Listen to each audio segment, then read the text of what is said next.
बिस्मिल्लाहिर्रहमानिर्रहीम। अस्सलामुअलैकुम। आज हमने स्टार्ट करना है रिव्यू 2 पेज नंबर 64। तो इसका फर्स्ट क्वेश्चन है ओरल कम्युनिकेशंस। इसमें हमने पढ़ना है डिफ्थोंग्स। डिफ्थोंग्स किसे कहते हैं? साउंड ऑफ टू लेटर्स और टू वॉवल, यानी दो लेटर्स की साउंड को, चाहे वो वॉवल हो या दोनों वॉवल हो या कॉन्सोनेंट्स हो लेकिन वॉवल की साउंड देते हों। साउंड ऑफ टू लेटर्स और टू वॉवल्स। अब जो हमें पैराग्राफ गिवन किया गया है इसमें तमाम डिफ्थोंग्स मैंने अंडरलाइन किए हुए हैं। तो फर्स्ट है मंडे। मंडे में अगर आप देखें दो लेटर हैं ए और वाई।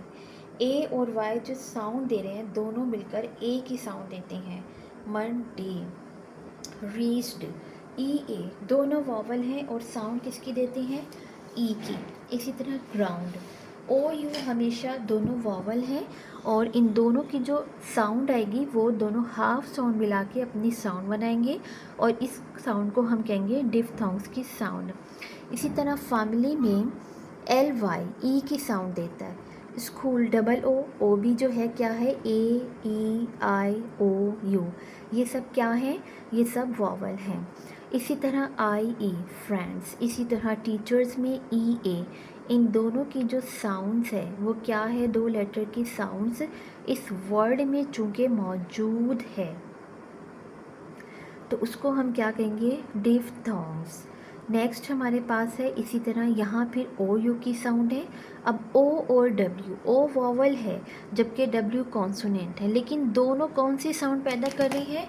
ओ यू की, यानी कि आओ, यानी कि वॉवल की साउंड बना रहे हैं। तो इसलिए ये क्या है वर्ड? इसलिए सम हाउ कौन सा वर्ड है? डिफ्थोंग्स है। इसी तरह माई सेल्फ, टुगेदर। टुगेदर में तीन है, ओ भी है, जी ई भी है, ई आर भी है। टू, ये भी ओ की साउंड देता है। गे, ये ए की साउंड दे रहा है। अर, ये ई आर के, दोनों कॉन्सोनेंट, एक वॉवल है एक कॉन्सोनेंट है लेकिन क्या दे रहे हैं? अर, मीन्स के इसलिए ये क्या है? ये भी हमारे पास क्या है? डिफ्थोंग्स है। इसी तरह लुक्ड है, स्काई एंड, तो ये है स्काई भी है, एस के वाई। वाई कौन सी साउंड दे रहा है? स्काई। अगर आप देखें स्काई तो ये हमें कौन सी साउंड दे रहा है? ई और ए की साउंड दे रहा है। सॉरी, ई एंड ए की नहीं, आई, आई एंड ई, आई एंड ई की साउंड देता है स्काई। नेक्स्ट हमारे पास है कॉन्सोनेंट क्लस्टर्स, यानी कि कॉन्सोनेंट्स का झुरमट। इनिशियल पोजीशन भी है और फाइनल पोजीशंस भी हैं।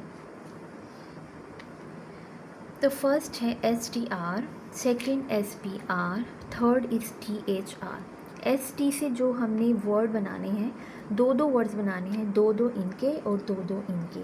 एस टी आर के ये हैं, एस पी आर के ये हैं, थ्रेड टी एच आर के ये हैं, एन टी एस के ये हैं, आर एस टी के ये हैं और एन पी टी इनके ये हैं। इसको आप पेज नंबर 48 से भी समझ सकते हैं। अब हम पढ़ेंगे इनके अलावा और बहुत से भी वर्ड्स बनते हैं, आपको जो आसान लिखे हैं आप वो भी लिख सकते हैं। नेक्स्ट है रीडिंग एंड क्रिटिकल थिंकिंग, यानी कि क्वेश्चंस आंसर। तो फर्स्ट क्वेश्चन है, क्वेश्चन मैं रीड कर देती हूँ। How did you spend your summer holidays? आप कैसे अपनी समर हॉलीडेज़ को स्पेंड करते हैं? कुछ एक्टिविटीज़ आपने इनकी मेंशन करनी है। सेकंड क्या है कि हमें पर्सनल हाइजीन क्यों करना चाहिए, यानी अपनी जिस्मानी सफाई सुथराई हमें क्यों करनी चाहिए। How can germs make us ill, यानी जर्म्स जो होते हैं वो हमें कैसे क्या करते हैं? इल करते हैं, बीमार करते हैं। ये पेज नंबर 64 है। अब मैं आपको आंसर्स बताती हूँ। रीडिंग कॉम्प्रिहेंशन, फर्स्ट क्या है कि समर हॉलीडेज़ वाला है, तो इसमें देखते हैं हम। फर्स्ट क्या है? Summer holidays.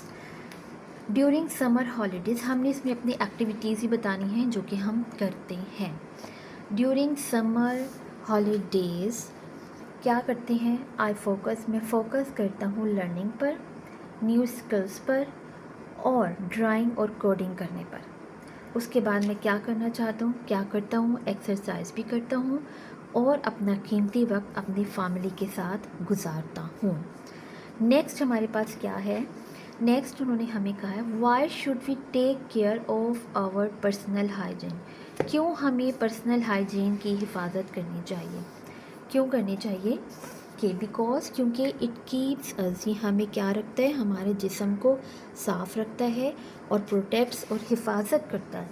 एंड प्रोटेक्ट्स, देखें क्या लिखा हुआ है, एंड प्रोटेक्ट एंड हिफाजत करता है अस हमारी फ्रॉम जर्म्स, जर्म्स से, एंड डिजीज़ और बीमारियों से। अब थर्ड क्या, जर्म्स हमें कैसे बीमार बनाते हैं, जर्म्स क्या करते हैं, कैसे बीमार बनाते हैं जर्म्स हमें। Germs are tiny living things, germs क्या हैं, एक छोटी मखलूक हैं जो कि हम नहीं देख सकते। जब वो हमारे बॉडी में गंदे हाथों, खुराक और पानी के ज़रिए जाते हैं तो वो क्या करते हैं, हमें बीमार करते हैं और फील वीक, और हम क्या करते हैं, हम कमज़ोरी महसूस करते हैं।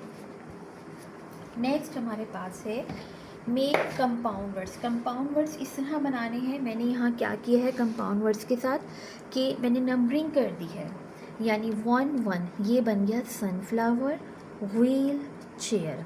3 के साथ आपने 3 को जोड़ना है, टूथ ब्रश। 4 के साथ 4 को जोड़ना है, कप केक। अब क्या रह गया कि 5 star and fish, star fish. Numbering मैंने दे दी है, इनको आपने क्या करना है, एक साथ लिखना है, वो आपका कंपाउंड वर्ड होगा, इसको आप अपनी नोटबुक में लिख दीजिएगा। नेक्स्ट हमारे पास है पेज नंबर 65। पेज नंबर 65 पर है लैंग्वेज फोकस। फर्स्ट हमने देखना है ग्लोसरी, वर्ड्स मीनिंग। पेंडेमिक किसे कहते हैं, मुश्किल हालात, वबा, वबा के हालात। जब हमारे पास एक ऐसी सिचुएशन होती है कि हमारे कंट्री में या हमारे इर्द गिर्द कोई बीमारी फैली होती है, तो वो सिचुएशन क्या कहलाती है, पेंडेमिक। चीयर कहते हैं खुशी को, प्रिवेंट रोकना, बचाना, किसी चीज़ से तदारुक करना। हाइजीन हमारी जिस्मानी सफाई सुथराई। प्रिकॉशनरी एहतियाती तदाबीर। अब नेक्स्ट है जेंडर नाउन। मस्कुलिन बताने हैं, फेमिनिन बताने हैं, न्यूटर। मस्कुलिन मेल को कहते हैं, फेमिनिन फीमेल होता है, न्यूटर बेजान चीज़ होती है। बेजान चीज़ को हम क्या कहते हैं, न्यूटर। तो इसमें से जो भी चीज़ है, जो भी तीनों चीज़ें हैं, अगर आपको इससे भी ज़्यादा आसान मिले तो आप वो यहाँ लिख सकते हैं। नेक्स्ट हमारे पास है कॉमन नाउन हमने करना है और प्रॉपर नाउन। कॉमन के ऊपर मैंने सी लिखा हुआ है और प्रॉपर के ऊपर मैंने पी। जो नेम होते हैं वो प्रॉपर नाउन होते हैं। बज़ाहिर अगर हम देखें तो नेम कॉमन भी होता है, लेकिन कॉमन नाउन भी होता है, लेकिन हमें ये मेंशन नहीं होता कि वो क्या है, कि वो कौन है। मीन्स अब यहाँ है फैमिली, कॉमन नाउन है, लेकिन किसकी फैमिली है, किसकी फैमिली है, यहाँ मैं ये चीज़ हमें नहीं पता फैमिली के साथ, तो ये क्या हो गया, कॉमन नेम। ये क्या है, प्रॉपर। हमारे पास किसी जगह का नेम है, कंट्री का नेम है, या किसी इंसान का नाम है, तो ये सब चीज़ें क्या हैं, ये प्रॉपर हैं। लेकिन अगर हमें सिर्फ ये बताया जाए कि ये बॉय है, ये गर्ल है, ये कंट्री है, ये सिटी है, ये विलेज है, या किसी बीमारी के बारे में कहा जाए ये डिज़ीज़ है, अगर डिज़ीज़ आएगा तो ये सब क्या है, ये कॉमन नेम है। अब अगर आ जाए कि डिज़ीज़ है, डिज़ीज़ कौन सी है, फीवर है, फ्लू है, कफ है, अगर डिज़ीज़ के नेम होंगे, वो नेम जो हैं वो प्रॉपर हैं, लेकिन सिर्फ ये बताया जाए कि ये क्या है, तो वो कॉमन होता है। नेक्स्ट हमारे पास सब्जेक्ट वर्ब एग्रीमेंट। मीन्स के एक चीज़ के साथ आपने इज़ लिखना है और जो एक के साथ हों उनके साथ आपने आर लिखना है। और इसमें प्रेजेंट टेंस भी यूज़ होता है, जो एक चीज़ होती है उसके साथ आपने एस ऐड करना होता है, और जो एक से ज़्यादा चीज़ें होती हैं उनके साथ आपने एस ऐड नहीं करना होता, वहाँ वर्ब की फर्स्ट फॉर्म पुट की जाती है। वी क्या है, बहुत सारे हैं, इसलिए हम यहाँ इस नहीं लिखेंगे, आर लिखेंगे। माई सिस्टर, मेरी सिस्टर, एक का जिक्र हुआ है तो लाइक के साथ हमने एस ऐड करना है। देखेंगे प्रेजेंट इंडेफिनिट टेंस भी है। ओके, नेक्स्ट हमारे पास है लाइक, क्योंकि शी एक चीज़ है तो हम एस ऐड करेंगे। आई जो है वो प्लूरल फॉर्म में यूज़ होता है, तो इसलिए एस कट कर देंगे, सिर्फ वांट आएगा। ओके, अब है माय फादर, मेरा यानी मेरा, एक यहाँ पे एस आएगा। आर क्यों लिखा हमने? He, my father says he is going, sorry यहाँ आर नहीं आएगा, यहाँ इज़ ही आएगा। ये एक है, एक शख्स है, ही क्या है? एक शख्स है, तो यहाँ हम क्या लिखेंगे? ही इज़ लिखेंगे। Going to take us, he के साथ आपने क्या लिखना है? इज़ लिखना है। Going to take us fishing this time. I hope, I जो है प्लूरल सेंस में यूज़ होता है, तो हम एस कट कर देंगे। The weather is good so we can go out in the sea, my mother will cook, will के साथ हमेशा फर्स्ट फॉर्म होती है, एस ऐड नहीं होता, तो एस हम कट कर देंगे। और चूँकि यहाँ सिंगल है तो इसलिए भी आप ये समझ जाएं, आपने यहाँ से एस को, माई मदर विल, यहाँ इन्होंने विल यूज़ किया हुआ है, विल कुक द फिश। अगर ये प्रेजेंट टेंस होता तो यहाँ विल ना आता, सिर्फ माई मदर कुक्स द फिश आता। अब चूँकि यहाँ इन्होंने फ्यूचर यूज़ किया है तो इसलिए एस को हम क्या करेंगे? कट कर देंगे।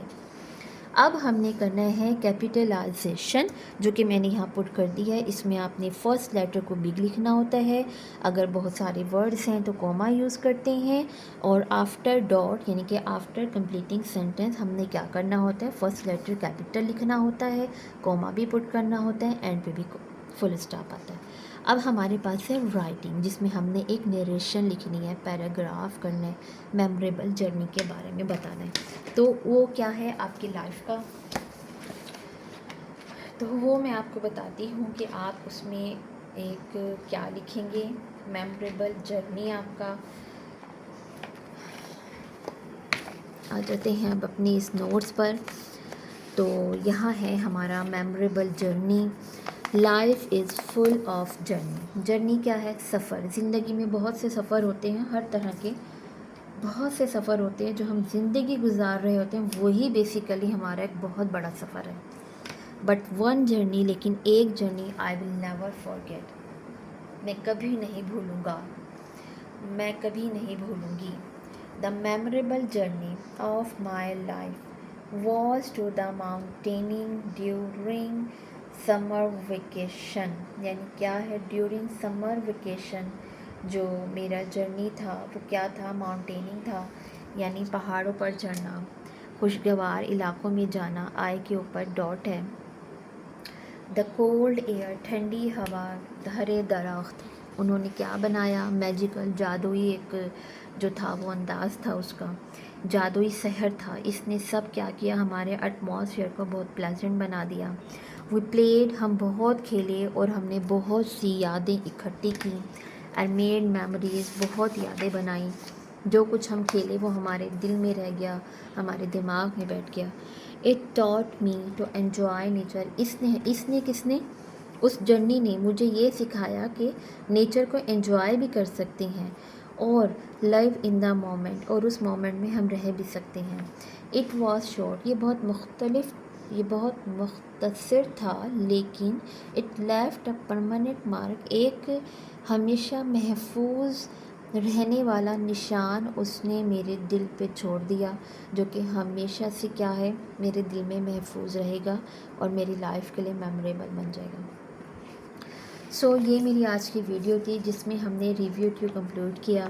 सो आपको मेरी वीडियो पसंद आई हो तो प्लीज़ आप मेरी वीडियो को लाइक कर दीजिएगा, शेयर कर दें, और प्लीज़ सब्सक्राइब भी कर दिया करें। खुश रहिए, आबाद रहिए अपने घरों में, अपने पेरेंट्स के साथ, अपने सिबलिंग्स के साथ हमेशा, इंशाल्लाह। ओके, अल्लाह हाफ़िज़।